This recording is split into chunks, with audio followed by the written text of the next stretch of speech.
Hello and welcome to my latest Unity project. Um, this project is a project I've been working on for a few months. It contains three experimental projects of mine and pushed together into one project. It's not really a game, it's more the result of some experimenting. So the first thing we'll see is a communication between Unity and C# and a PHP backend. So the PHP backend uh, communicates with a MySQL database. It's all placed on a server, and the game can request data from that database. So at first you'll see a login.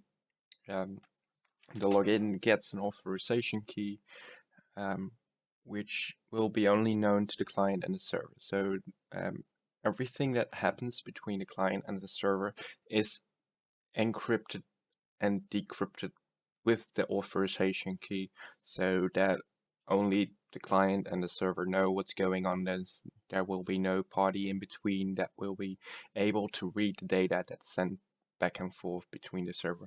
Well, maybe the NSA with their supercomputers, but hey, it's a game.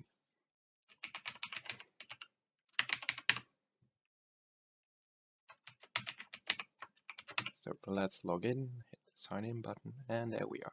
Okay, so we come to the main menu of the game. The main menu, well, there hasn't gone really much work into the main menu, but let's go and hit the play button. So here we are on our nice little island in the middle of nowhere. As far as we can see, only sea and our little island. So that's the second project. It was this island. My goal was to create a terrain that has, well, nearly industry quality looks. So I wanted lots of detail and that kind of stuff. So, well, when we look here and get close to things, you can see it doesn't get blurry, it doesn't get stretched. It's, well, actually quite nice. You can see the normal maps and bump maps.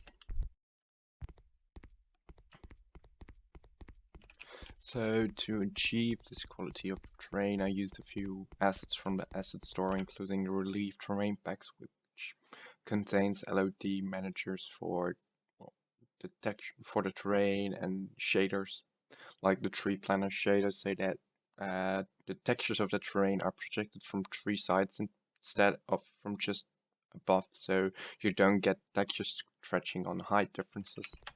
Um, we also got this nice little shoreline where, well, the sand near the water looks wet.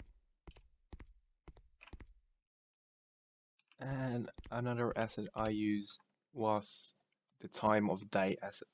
So that's the nice sky we got over there, the day-night cycle, the moon, some God rays. Well, the moon is too high up for that right now, but it's got some God rays. Overall, it looks really nice. Stars. Okay, then we get to the third part of the project, which is AI.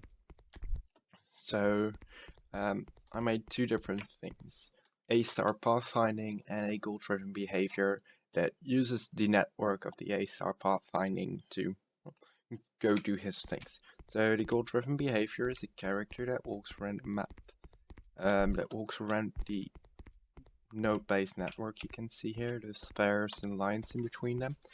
Look, there comes our character. He's coming our way. That means he'll be going for eating, because this node is his fishing spot. So what happens with the character is, well, he has three needs: eating, sleeping, and the toilet. What he does is he determines which action will cost him the least and give him the most. So each need has a worth. The higher the worth, the bigger the need. And that worth increases over time, and also by completing an action, like eating or sleeping, whatever. And he chooses the action that will, well, give him the most profit and cost him the least. So when well, when the need to go to the toilet would be like a bit higher than eating, but eating is closer, then he would go eating instead of going to the toilet. That kind of stuff.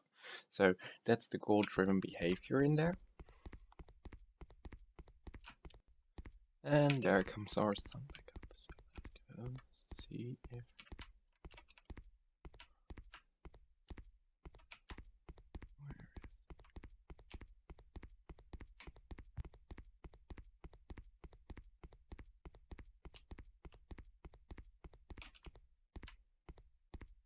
Hello, sun.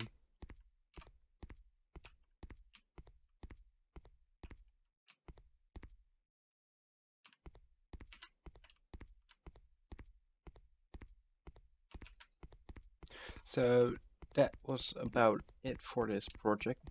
Thank you for watching and have a nice day.